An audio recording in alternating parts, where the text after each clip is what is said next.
ജീവ, വരാനല്ലേ പറഞ്ഞത്? എന്തിനടി പെണ്ണെ കരയുന്നത്? ഞാൻ അങ്ങനത്തവളല്ല. ഞാനിവിടെ അറിയാതെ വന്ന് പെട്ടുപോയതാ.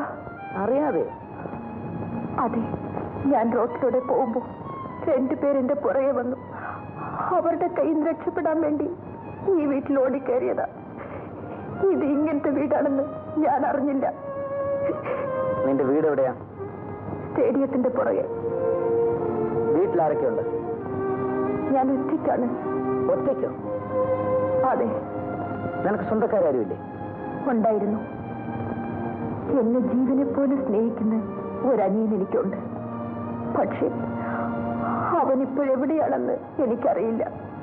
മനസ്സിലായില്ല, തെളിച്ചു പറയൂ. പറയാൻ ഒരുപാടുണ്ട്. പറയൂ, കേക്കട്ടെ.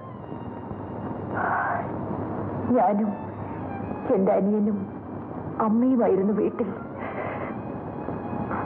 ഒരു ദിവസം ഒഴിഞ്ഞു കിടക്കുന്ന കളപ്പറയിലേക്ക്